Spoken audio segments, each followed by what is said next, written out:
guys, I'm gonna give this another try because something terrible happened. I recorded my Duck Hunt Dog competitive guide along with the For Glory video, and in total it was over an hour.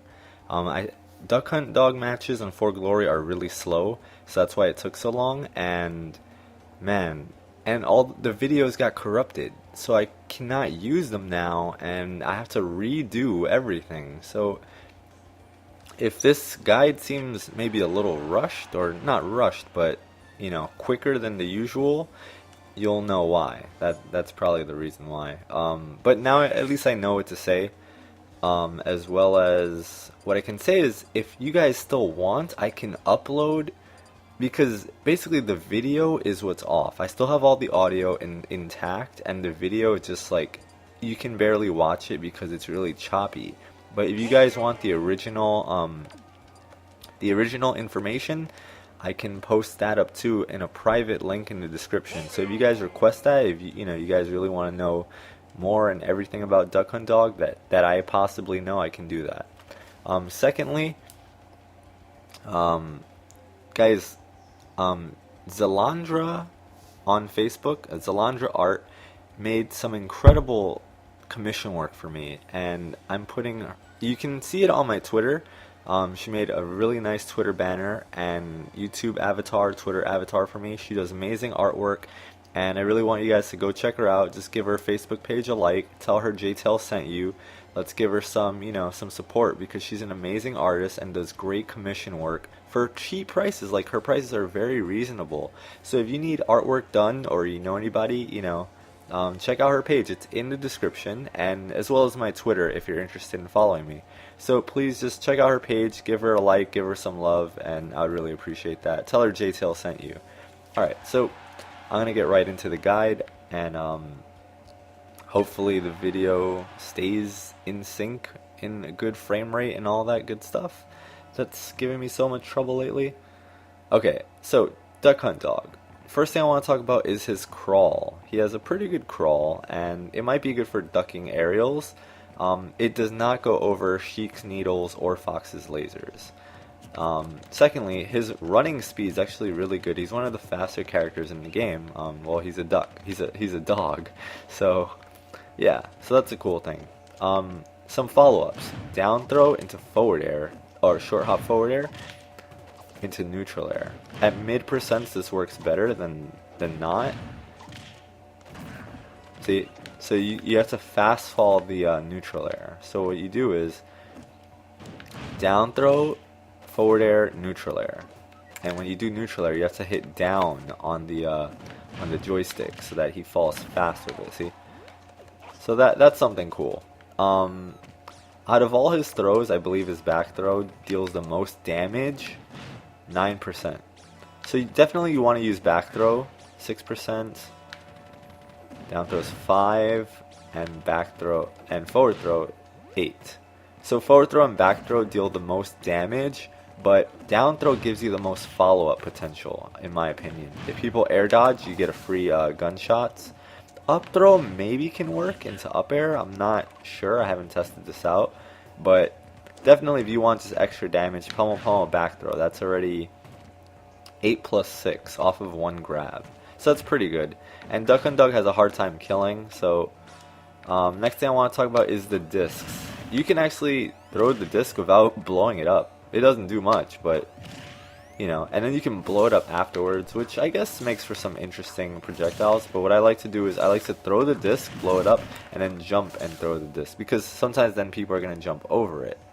The can, you can hit the can and launch it forward. So I usually like to use forward tilt or down tilt for this purpose.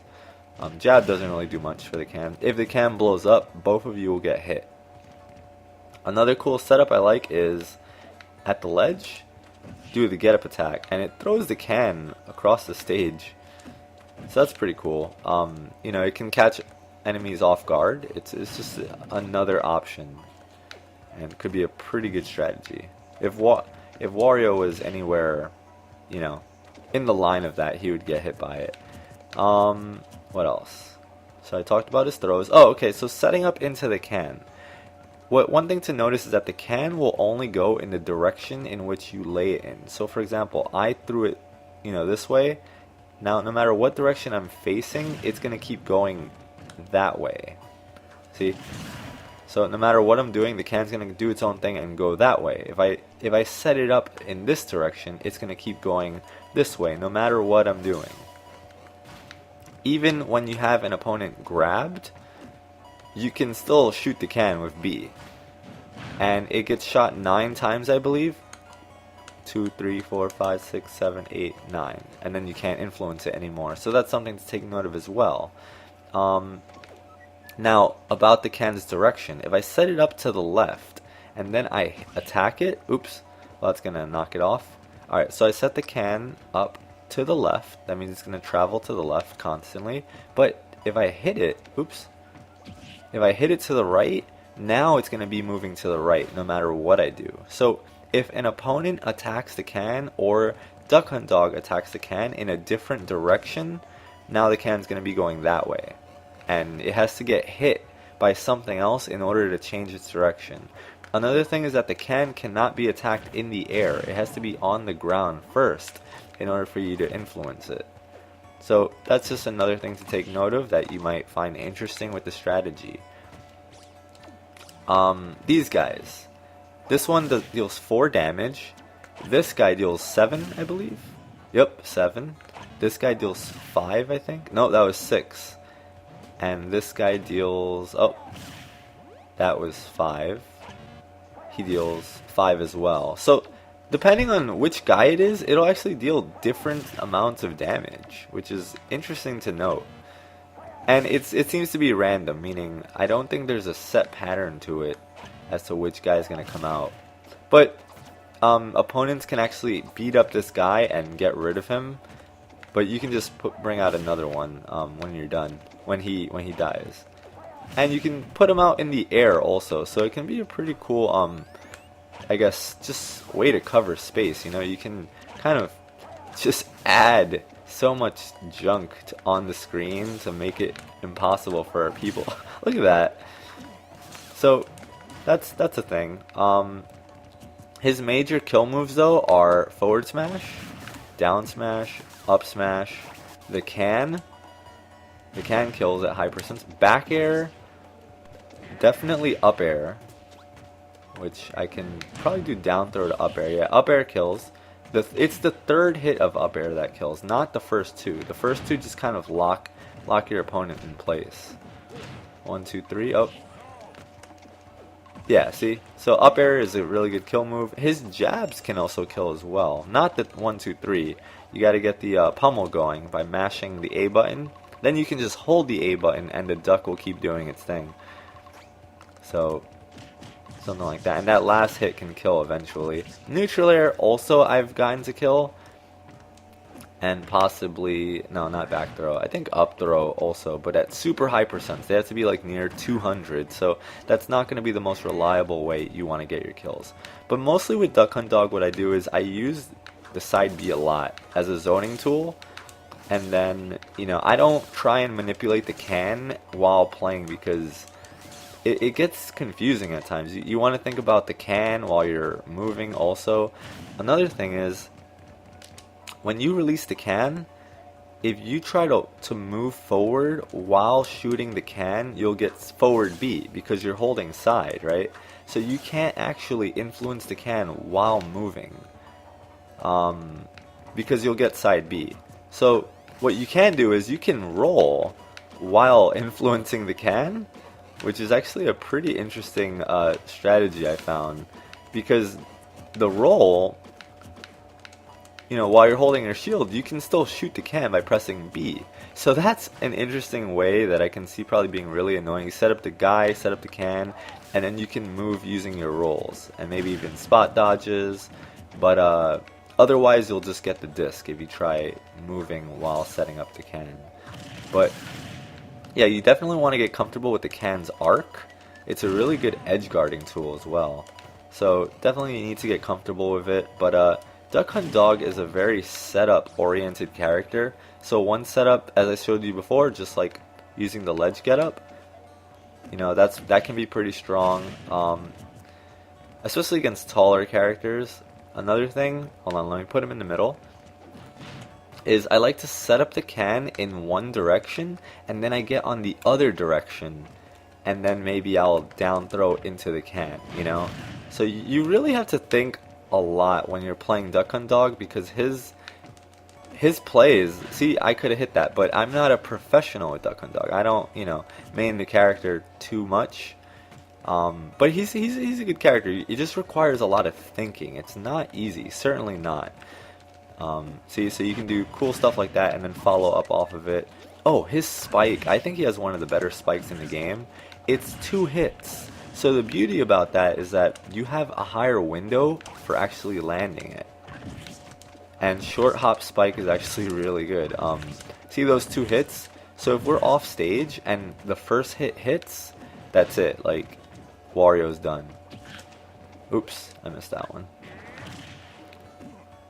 Okay, I'm just gonna push him off and see, 1-2. So that it's a pretty good spike, you know. Next thing I wanted to talk about was his up B. His up B is interesting because unlike a lot of the other up Bs in the game, you can't influence it. You can only influence it left or right. But for example, if I wanted to, let's say I wanted to cancel it like short, there's nothing you can do about it. Even if I wanted it to go higher up, I can't. There's nothing you can do to make his up B like any better or any worse. So once you press up B, you're committed to this animation. So definitely you want to do it, you know, you want to get used to the range and how high up it takes you. Because one of his weaknesses is recovering, that he doesn't have a hitbox on his recovery, and that you cannot cancel it or make it go up higher or lower or anything. You're just stuck doing that. So that's something to take note of as well. Have I missed anything out? His tilts are pretty good. I don't really use them on opponents. I use them more so on the can. The up tilt can kill also, but you have to be super close. Like, your body has to basically be touching them. So I don't know when you would get a chance to actually do that. And you can angle his tilts as well. His forward tilt you can angle in the 3 different directions. Neutral air is pretty good. It's like a good get off me option. If I can do it, maybe. I don't know, I like his neutral air. I think it's long lasting, so for characters like Diddy Kong, you can kind of just run off and neutral air them and get the gimp. Spoke about all his grabs. His smashes are good because look at how far that goes off the ledge. So if someone's trying to recover, you can cover all that space. And his down smash is pretty good for punishing rolls. If someone rolls behind me, they're going to get caught in that. Up smash is also just as good, and also a good anti-air move. So if people are coming down on you and they don't have a good like priority down air, you wanna try and hit them with up smash. But yeah, mostly I stick to side B, down B. Jabs if I can manage, grabbing. I don't use his smashes very often, but when I need to kill or if I know I get like a guaranteed punish. But the range is crazy. He has probably the furthest hitting smashes, well, forward smash in the game. Look at that. As far as the down B, I believe the range is half of the stage. Yeah, see, so that's a little more than half. Oops, that was an input error because I'm on the Wii U gamepad. Sometimes it reverses the inputs. There we go. So yeah, about half of Final Destination or half of Smashville is the range that these guys will shoot at. So you want to keep that in mind as well when you're setting up. But you can definitely use them for cover. You know, you can set them up and then go in and try and grab or something of the sort. Because now they're going to cover you. So if your opponent grabs you, you have that as a kind of a backup plan. And I like using the can as cover also. You know, just like move with the can and you're able to kind of go in. But playing Duck Hunt Dog is not easy, so I understand if people are having issues. When I did the first For Glory video, it was 34 minutes, I think, maybe a little bit more, because the matches were going to time. People were not approaching me, so I was playing patient. Duck Hunt Dog is a very interesting styled character that I feel like you have to play differently from any other character in the game. You can't really rush down with him, you know? So, in any case, guys, if you would like to see, I guess, the corrupted version, my first competitive guide and my first For Glory video, just leave me a comment. I'll be happy to upload it. You know, I won't do anything fancy with it. I'll just put it up raw how it is. So, in any case, guys, I really hope you enjoyed this video. Please give it a thumbs up. It helps me out, as always. And if you're new to the channel, please subscribe. I would really appreciate that. I put out tons of tutorials as often as I can. And as I said before, check out XELANDRA'S artwork on Facebook. And I will catch you guys next time. I appreciate it. Thanks.